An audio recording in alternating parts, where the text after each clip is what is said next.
In the heart of rural India, where the sun rose like molten gold over endless mustard fields, lay the quiet village of Dharampur. Dharampur was not marked on most maps. It was the kind of place where everyone knew the sound of everyone else's footsteps. Children ran barefoot through dusty lanes. Women gathered by the well each morning, trading recipes and rumors in equal measure. Men worked their land from sunrise to dusk, believing that honest sweat was the purest form of prayer. And at the center of it all stood one man, Harish Malhotra. Harish owned the largest provision store in the village. His shop, Malhotra General Supplies, was painted a fading shade of blue. Sacks of rice lined the entrance. Glass jars filled with lentils, sugar, and spices gleamed in the sunlight. Above the door hung a brass bell that chimed each time a customer entered. "Namaste, Harish Ji," villagers would greet him warmly. "Namaste, namaste," he'd reply with a generous smile, adjusting his spectacles. To the people of Dharampur, Harish was dependable. If someone was short on money, he allowed them to pay later. If a wedding needed extra supplies, he offered a discount. He spoke gently, laughed easily, and carried himself with confidence. But there was something no one noticed. Behind the counter sat an old iron weighing scale. Its chains creaked softly. Its metal pans bore scratches from years of use. And beneath its base, hidden carefully, lay a thin strip of metal that altered the balance just enough to make a difference. Just enough. Harish had discovered it years ago. One handful less won't hurt anyone, he had told himself the first time. That handful became two. Two became a habit, and habit became character. Each customer who bought sugar received slightly less than what they paid for. Each sack of grain was short by a few grams. The difference was so small no one could detect it individually. But over months, over years, the missing weight added up. Harish would count his earnings each night, satisfied. "Business is about intelligence," he would murmur. "The clever survive." Outside, the village slept peacefully. Inside, the scale tilted silently. And somewhere in the quiet darkness, something else was keeping count. Every morning before dawn, when the sky was still a deep shade of indigo, another man was already awake. His name was Devendra. Unlike Harish, Devendra did not own a shop. He owned 3 cows, a small mud house at the edge of Dharampur, and a reputation that was worth more than gold. Devendra was a milkman. His hands were rough from years of work. His kurta was always slightly stained with splashes of milk. But his eyes were clear, steady, the eyes of a man who had nothing to hide. He lived with his aging mother and his little daughter, Meera. Since his wife's passing years ago, Devendra had become both father and mother to the child. Every morning, he milked his cows carefully, speaking softly to them. "Easy, Gauri." "Slowly," he would whisper. He measured each portion with precision, using a steel measuring jug that had belonged to his father. His father had once told him, "Dev, never play with measurements. When you cheat in weight, you lose weight in your soul."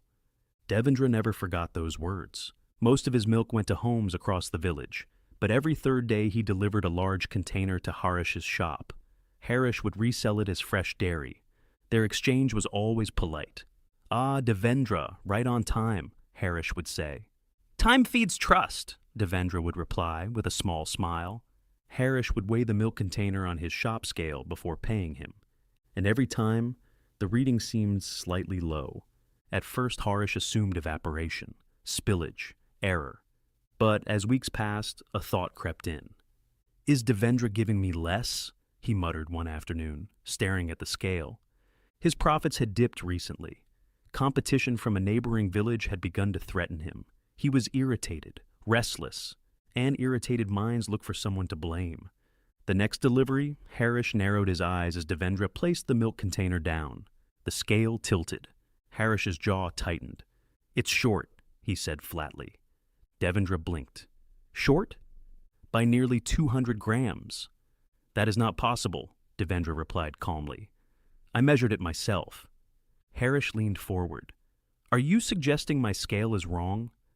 Devendra glanced at the iron balance, the same balance that had been quietly stealing from villagers for years. "I am suggesting nothing," Devendra said carefully, "but I have never cheated anyone." Harish laughed sharply. Everyone says that. A few customers had gathered by then. Villagers paused to watch. Whispers began. Devendra? Cheating? Impossible. But doubt spreads faster than truth. Harish raised his voice deliberately. From today, I will weigh every drop in front of everyone. Devendra felt something shift in the air. Something dangerous. Not anger, accusation. And in small villages, reputation is oxygen. He lifted his chin. Then let us do it properly, Devendra said. Call the panchayat. The word landed heavily. A public hearing meant one thing. Truth would be tested. And in testing truth, sometimes hidden lies rise first. Harish agreed instantly. Because he trusted his scale.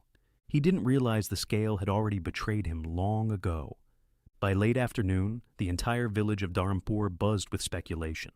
Word travels differently in a village. It doesn't move through phones or newspapers. It moves through glances, lowered voices, unfinished sentences. Did you hear? Devendra, no, that can't be true. But Harish said, by sunset, men, women, and even curious children gathered beneath the ancient banyan tree at the center of the village. Its roots hung like silent witnesses to decades of disputes and reconciliations. This was where the panchayat met. At the front sat 3 elders, including the village head, Mukhia Ratanlal, a tall, silver-haired man whose presence alone commanded silence. Harish stood confidently to one side, arms folded. Devendra stood opposite him, still, composed. But those who knew him well could see the tightness in his jaw. Ratanlal cleared his throat. Let us speak truthfully and without anger. Harish, you made the accusation. State your claim. Harish stepped forward. For months, I have purchased milk from Devendra. Recently, the quantity has been less than agreed. Today, I confirmed it. The wait is short. Murmurs rippled through the crowd. Ratanlal turned to Devendra. Your response? Devendra's voice was calm. I have measured every delivery with the same steel jug my father used. I have never altered it. If the milk is short, then let it be proven. But not by assumption. Harish gestured toward his shop assistant, who carried the iron weighing scale to the center. This scale has served this village for 20 years, Harish declared. It has weighed grain, sugar, flour. It does not lie. Devendra's eyes rested on the scale briefly. Then he said something unexpected. Then let us test it. A silence fell. Ratanlal leaned forward. Explain? Devendra nodded toward the crowd. Let 5 different households bring items they purchased from Harish in the past week. Sealed sacks, sugar, rice, anything weighed on this scale. Harish stiffened slightly. That is unnecessary, he snapped. Devendra did not raise his voice. If my honesty is questioned publicly, then let the measure itself be questioned publicly. The crowd murmured louder now. It was reasonable, fair. Ratanlal studied both men carefully. Very well, he said finally. We will test the scale. Harish felt a small flicker of discomfort in his chest, but pride quickly smothered it. He had used the same adjustment for years. It was subtle, invisible. No one had ever noticed. One by one, villagers brought unopened sacks of flour, rice, lentils. The first sack was placed on the scale. The weight showed exactly what was written. Harish exhaled quietly. The second sack. Again. Accurate. A small smile crept onto his face. The third. The scale balanced perfectly. Devendra watched silently. Then an elderly widow stepped forward, holding a bag of sugar. I bought this 3 days ago, she said softly. It was placed on the scale. The needle trembled, then settled, short, by nearly 180 grams. A murmur. Harish frowned. That bag must have been opened. It has not, the widow replied firmly. Another sack was tested. Short. Another. Short again. Now the murmurs turned into sharp whispers. Ratanlal's expression darkened. Harish felt sweat gather at his temples. That's impossible, he muttered. There must be some mistake. Devendra said quietly, perhaps we should weigh the weights. The crowd went still. Ratanlal's eyes narrowed. Do it! The iron counterweights used on the scale were removed and placed on a separate, smaller measuring device brought from the neighboring village, one known to be precise. The first weight was placed down. It was heavier than marked. The second, also heavier. The truth moved through the crowd like a sudden wind. Harish's breathing grew uneven, because now he understood something terrible. The adjustment he had hidden beneath the scale, it had slowly warped the calibration over time. The very system he manipulated to cheat others had betrayed him in front of everyone. Devendra's milk container was brought forward, measured again, this time on the borrowed scale. The milk was exact, not a drop less. Silence engulfed the banyan tree. Harish felt the ground beneath him shift, not physically, but in something deeper. For years he had stolen small amounts. Today the theft returned, magnified, and the village was watching. The silence beneath the banyan tree was heavier than any sack of grain ever weighed in Harish's shop. No one spoke, no one moved. Even the children, who moments ago had been whispering and shifting in the dust, now stood frozen. Mukhia Ratanlal rose slowly from his seat. His voice, when he spoke, was calm, but sharp. "For years, this village has trusted you, Harish." Harish swallowed. His mouth felt dry. I did not intend," he began, but the words collapsed before they could form a defense. Devendra did not look triumphant. He did not smile. He simply stood there, his dignity intact. Ratanlal continued. "When a man is given trust, he is given power, and power without integrity becomes poison." The widow who had brought the sugar stepped forward again. "I counted every coin before buying that bag," she said quietly. "It lasted fewer days than it should have. I blame myself." That sentence cut deeper than accusation. Around them, villagers began speaking, not loudly, but painfully. "My rice finished too fast. I thought my children were eating more. I reduced portions." Harish felt something crack inside him. He had always justified it. It was small. It was clever. It harmed no one.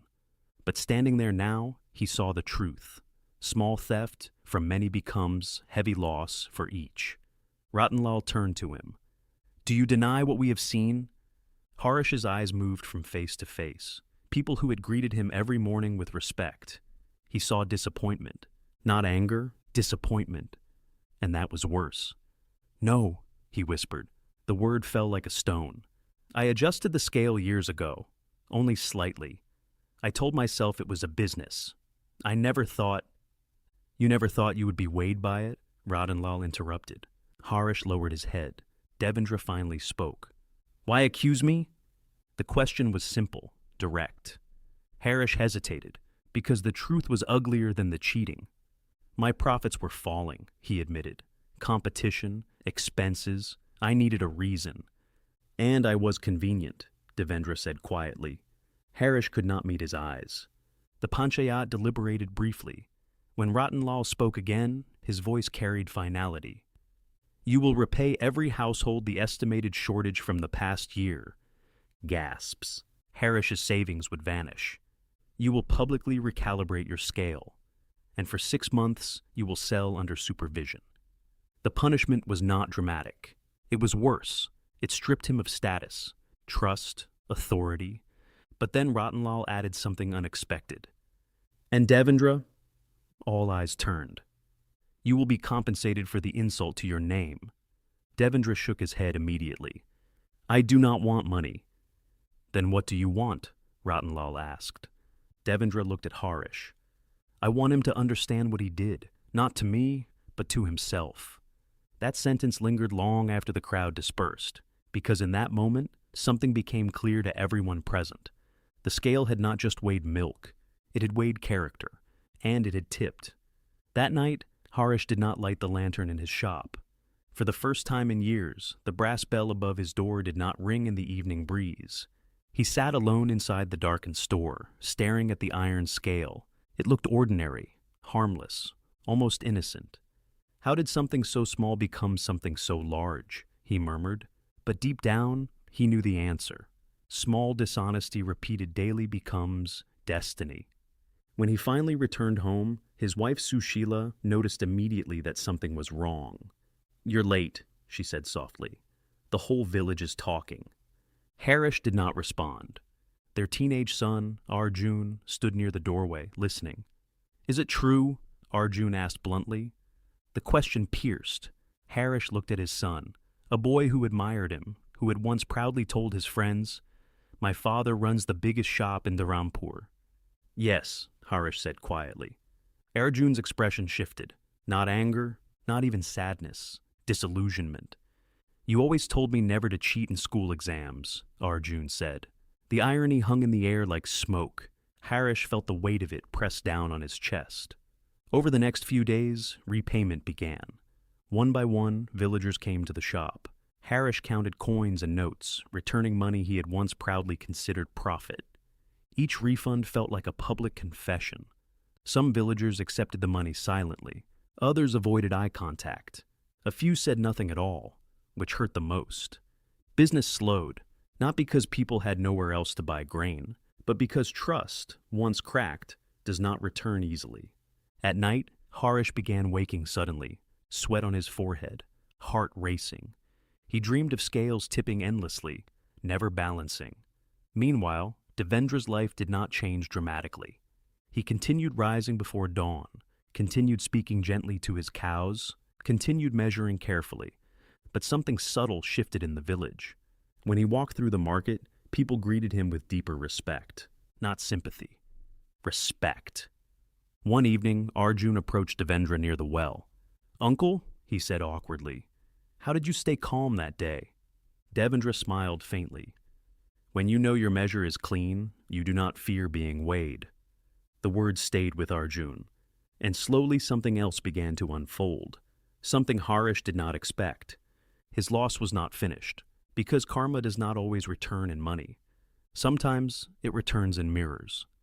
In the weeks that followed the Panchayat's decision, something changed inside Arjun. He began spending more time at the shop, not to help with sales, but to observe. He watched his father recalibrate the scale under supervision. He watched customers hesitate before placing orders. He watched the subtle distance that had formed between Harish and the village. One afternoon, when the shop was empty, Arjun picked up one of the iron weights and examined it carefully. "Did it feel wrong?" he asked quietly. Harish looked up from the ledger. "What? When you first adjusted it, did it feel wrong?" Harish paused. "It felt small," he admitted. "That is how wrong things begin. They feel small." Arjun placed the weight back down. "I don't want to take over the shop," he said suddenly. The words stunned Harish. "This shop has fed you your whole life," he replied defensively. "Yes," Arjun said, "but I want to build something people never question." The statement was not rebellious. It was reflective. Harish saw in that moment what he had truly endangered, not just reputation, legacy. Meanwhile, Devendra received an unexpected visit. It was Mukhya Ratanlal. "I have a proposal," the elder said. Devendra listened quietly. "The neighboring town needs a dairy supplier. They've heard of what happened here." Devendra frowned slightly. "Heard of what?" "Of a man who stood calm when accused. That kind of story travels." Devendra hesitated. "I do not want to profit from another man's fall." Ratanlal nodded slowly. "You are not. You are profiting from your consistency." That night, Devendra sat outside his home under the stars, thinking. His daughter Mira sat beside him. "Baba," she asked, "why were people clapping for you that day?" He smiled gently. "They were not clapping for me. They were clapping for honesty." "Is honesty special?" she asked. "Yes," he said softly, "because it is rare when it is tested." Back in the quiet of his room, Harish stared at his reflection in a small metal mirror. For the first time in years, he did not see a clever businessman. He saw a man who had been afraid of losing profit, afraid of falling behind, afraid of not being enough, and fear had led him to justify dishonesty. The next morning, something unexpected happened. Harish walked to Devendra's house. No audience, no panchayat, no witnesses. Devendra stepped outside when he saw him approaching. For a moment, neither spoke. Then Harish did something no one in the village expected. He folded his hands. "I accused you to hide my own wrong," he said quietly. "I am sorry." Devendra studied his face carefully. There was no pride left in it, only humility. "Then learn from it," Devendra replied. "That is enough." Harish nodded. But Devendra added one more sentence. You adjusted the scale outside, now adjust the one inside. That sentence would echo in Harish's mind for years, because karma had done its work, not by destroying him, but by revealing him. Seasons changed in Dharampur. The mustard fields turned golden again. The monsoon came and washed the dust from the village paths. Life resumed its rhythm, as it always does. But something in the village had shifted permanently. Harish no longer opened his shop with the same confident flourish. The brass bell still rang, but it no longer sounded like pride. It sounded like responsibility. For 6 months, every measurement was double-checked, every weight inspected, every sack sealed in front of customers. At first, people came cautiously, some out of necessity, some out of curiosity. But slowly, something unexpected began to happen. They noticed something different in Harish. He no longer rushed transactions. He no longer argued over coins. If the scale showed even the slightest imbalance, he corrected it, publicly. One afternoon, an elderly man pointed out that a sack of rice appeared slightly over the marked weight. Harish checked it. It was indeed over by a small margin. The old Harish might have ignored it. The new Harish added more rice until the measurement matched exactly. Balance is balance, he said simply. Word spread. Not of the scandal anymore, but of the change. Meanwhile, Devendra expanded his milk deliveries to the neighboring town. He worked harder than ever, but his humility never changed. One evening, the panchayat gathered again beneath the banyan tree, not for a dispute, but for a festival meeting. Mukhia Ratanlal addressed the villagers. This year, he said, we speak of trust. His gaze moved across the crowd. Trust is not the absence of mistakes, it is the courage to correct them. He looked at Harish. Some scales measure grain, then at Devendra. Some scales measure character. And life, he continued, measures both. There was no applause, no dramatic gesture, just understanding. Months later, Arjun left for the city to study business. Before leaving, he stood in the shop one last time with his father. I learned more from your mistake than I would have from your success, Arjun said quietly. Harish felt a lump in his throat. Then perhaps the loss was not total, he replied. Years passed. The story of the dishonest scale became part of village memory, not as gossip, but as a lesson told to children. Whenever someone complained that honesty was slow or unprofitable, an elder would say, remember the scale of Dharampur, because the truth that had unfolded beneath that banyan tree was simple yet unbreakable. You may adjust the measure, you may hide the difference, you may even benefit for a while. But life has its own balance, and when it weighs you, it does not use your scale. It uses your actions. In the end, Harish did not lose his shop. Devendra did not gain wealth beyond comfort, but both men gained something far greater, understanding, and Dharampur gained a story that would outlive them both. What you give is what you get. Not because the world is watching, not because punishment is waiting, but because every action shapes the weight of your own character. The scale is always balancing. The question is not whether karma works. The question is, when your life is placed upon it, will it tip or stand steady?